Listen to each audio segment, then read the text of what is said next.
Hi, welcome to week 9 of The Artist Way. My name is Helena and I'm a German creative living in Silicon Valley, California. And I want to help you create a safe inner environment with a lot of self-compassion so you can create the best work you want to create. So let's get started. We will speak about fear, enthusiasm, creative U-turns, and how to use all of those to blast through creative blocks. Let's talk about fear. So at first we need to understand that we actually are afraid. When we are blocked, it often stems from early experiences that have created feelings and expectations and fears that we're then later dealing with and that come up as emotional blocks and blocks to our creativity. What we want to do is become aware of these feelings, name them, and then approach them with self-compassion. Imagine you're talking to an esteemed friend or to a child, because remember, your inner artist is a child. And then think of what you can do to take out the fear. For example, if you had an early childhood experience that you remember and that you feel is discouraging you, try talking to your inner artist child about this experience with compassion and understanding, and allow them to feel nurtured by adult you.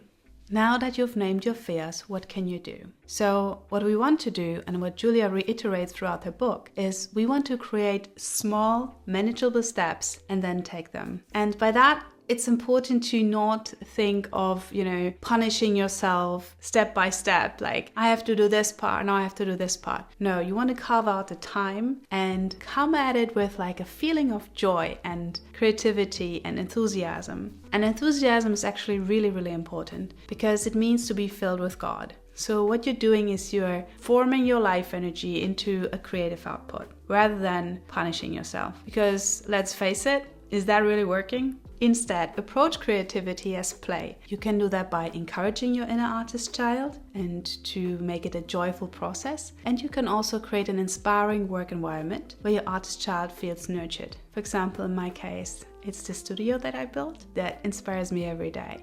Make it a play date. How much happier would your inner artist child be if you created work as a play date rather than as a self-discipline filled must-do?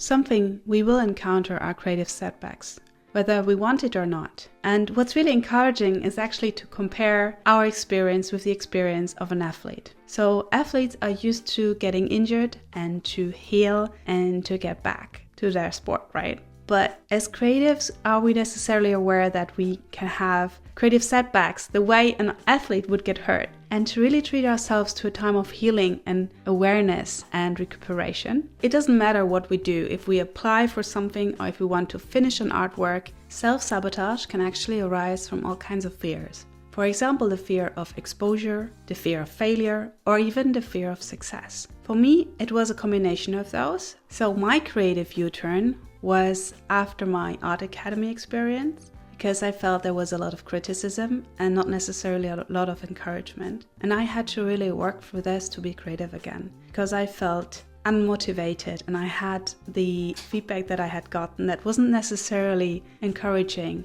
on loop. And that kind of stopped me from creating until I named it and worked through it. And interestingly enough, with chapter 9, I had to work through it again. It was stuck somewhere. It's funny how these things go, but naming is really, really helpful. So what we want to do, beyond recognizing these creative U-turns, is also to forgive ourselves for the self-judgment and the self-blocking that we have subconsciously done.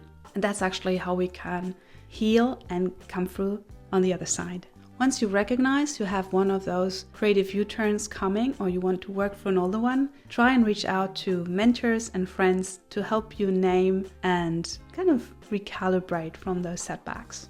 And this is something that Julia mentions that I really found encouraging in the last days, was to go back and recycle older projects. I had the opportunity to work through some of my older photographs that I had on my hard drive. And I found a lot of older projects that had a spark in them that I still felt connected to, but at the time hadn't necessarily finished the project or worked deeper into it and created a series. Now, it was funny how that worked because I looked at it again, and after I had worked through the blocks, I felt really curious to continue the work and see how I would look at it now, a few years later, and see what comes from it. Let's call this recycling.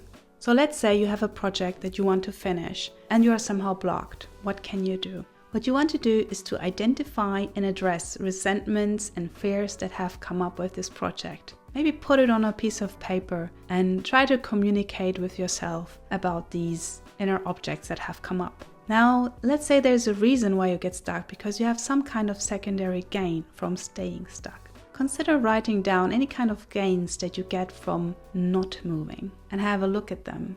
And also, vice versa, write down the cost you have from staying stuck. And identifying these will help you get moving again.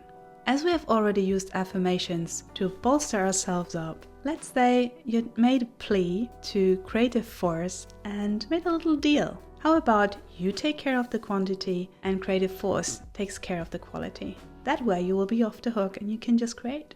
If you can, make sure that you don't get stuck in these things. The moment you realize that you have a fear coming up, try to address it as fast as possible. This is not a must, but if you come into the routine of creating safety for yourself, then you have an environment for an artist child to feel encouraged and to create.